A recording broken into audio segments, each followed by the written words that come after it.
Good morning mga buddy, mga idol. For today's video nga pala, ituturo ko yung double driver rules dito sa Taco mga idol. Siyempre una, magbibigin muna ako dahil ako ibabiyahe na maya-maya konti. Naka 9 hours ako. Ito nga pala ang pagbibigin. First of all mga buddy, click OK. Hanapin natin ang entry driver 1. Click OK. Begin country, OK. At dahil nasa Poland ako, IPL ang kanyang nakalagay, so okay lang to mga buddy. Entry stored. At pag nakita mong bumalik na sa begin yan, naka entry stored, win activate na siya. So back tayo. Yan. So ang double driver mga idol ay muna ako sandali. Maglalagay muna tayo ng other work. Yan. Mga 10 to 15 minutes ay pwede na akong lumarga pag other work. Sa umaga yun mga idol, mga buddy. Lumampas ka doon hanggang 20, walang problema. Kahit mag 30 ka pa, okay lang yun ba? As long as namamanage mo yung time mo, yung dating mo doon sa deliveran mo. So balik tayo doon sa ating topic na double driver roles. Pag double driver roles mga buddy ay, halimbawa sasampa na kayo sa truck ng umaga, sabay kayong nung kasama mong driver at babiyahe na nga kayo, dala-dala nyo yung card nyo, yung Taco card natin. So sabay kayong mag-i-in dito sa driver 1 tsaka driver 2, pero uunahin nyo lang lagi ang driver 1. Ito yung slot nya, yung lagayan ng Taco. Hindi ko kasi ma-demo dahil yung Taco ko nasa loob, so ipapaliwanag ko na lang na mabilisan. Open mo yung driver 1, long press mo tong number 1 na to, lalabas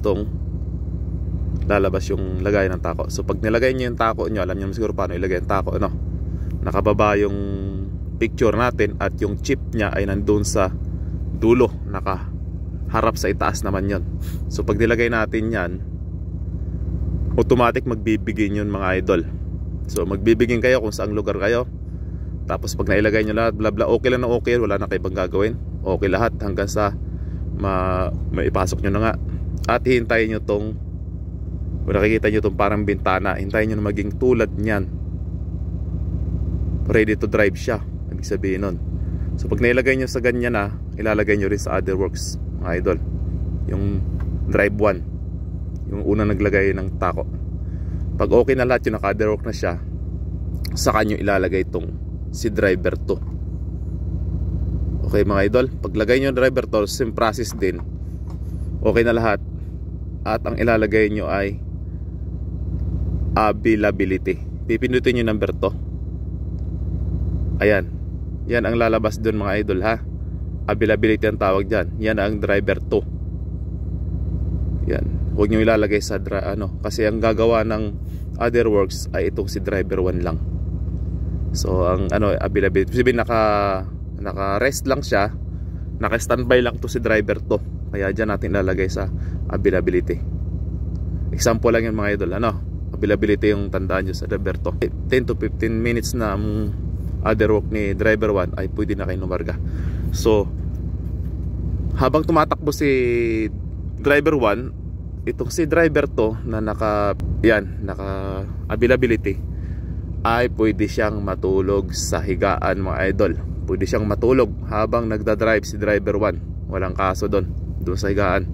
Walang problema sa pollution mga idol, kasi gusto nga ng pollution na papahinga si driver 2 dahil para pag pumalit siya kay driver 1 ay hindi siya inaantok o kondisyon na ang kanyang sarili. So ito si driver 2 ay maghihintay siya na matapos ni driver 1 yung driving niya na 4.5. At pag natapos niya ni driver 1 ang 4.5 niya driving, so siguro mga 4 hours 10 minutes ay maghanap na ng parkingan si driver 1. Magsaswap na silang dalawa. Ang pagsaswap naman mga idol ay same process lang din. Uunahin lagi natin ang driver 1. Remove mo yung Taco, long press ang number 1. Tapos kasi sa Volvo mga buddy ay nag-i-encounter talaga tong Volvo. Aywan ko lang sa ibang truck, kasi ibabak mo lang naman sa ibang brand ng truck. back lang yan pag wag mo siya i-encounter. So hayaan nyo na, given na rin naman yun kahit mag-encounter ka dahil dalawang driver naman kayo. Remove the taco ang number 1. Pagka remove ng taco number 1, remove the taco number 2 also. Long press. Pag press na nakalabas yung dalawa na yan dyan, tanggalin mo si driver 1, itabi mo muna, kuhanin mo si driver 2, at yun ang ilalagay natin sa driver 1. Yung nakaupo lang kanina sa yung driver 2 na nakatambay kanina, yun ilalagay sa driver 1. Same process, lalagayin yung ipapasok nyo yung taco at hintayin yung okay lang lahat yun mga idol. Buddy, automatic pagbibiginin ka kasi bigin lang lahat, okay na lahat yun, oras, at hintayin nyo na magkaroon siya ng ganito, ma-load yung taco niya, yung parang bintana na yan. At pag nag-load na siya, yan, saka nyo ipapasok si number 2 dito. Yun yung driver kanina na tapos na mag-drive, papasok si number 2. Same process mga idol. Kung ano tinuro ko sa umpisa, ganun din. Ilalagay nyo sa POB atang tawag na. Basta availability ang tawag dyan. Mag-automatic naman yan kapag tumakbo ka na. Magiging ganito rin yan, availability.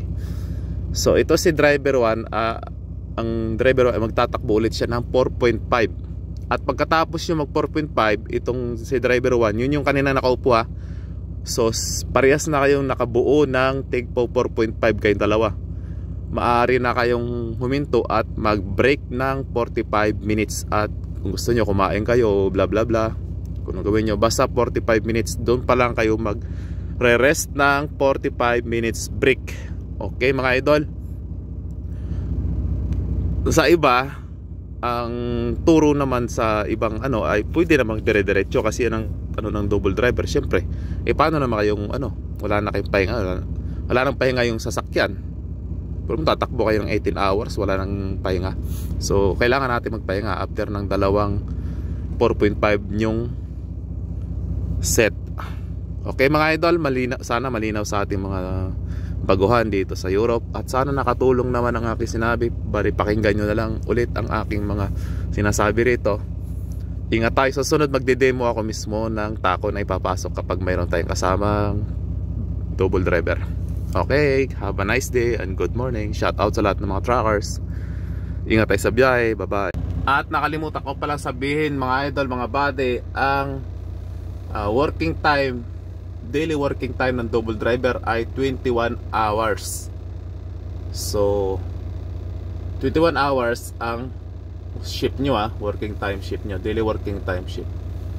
Kaya huwag kayong lalampas ng 21 hours sa inyong trabaho. Dapat mga 20 hours and 30 minutes or 40 minutes or 20 hours na kamo. Magtira kayo isang oras, pwede na kayo mag-rest dalawa ng 9 hours. Pumapatak kasi ang double driver ng 30 hours. Kaya 9 hours ang pahinga. Ay ibig sabihin, kaya 21 hours working shift at ang 9 hours ay rest, tulog. 30 hours. Ang single driver ay 24 hours mga idol. Kaya yan ang kaibahan ng double driver. 30 hours. Nagra-round sila ng 30 hours at ang single ay 24 hours. At pag natapos nyo na ang inyong shift mga buddy, ay kailangan nyo na mag-rest.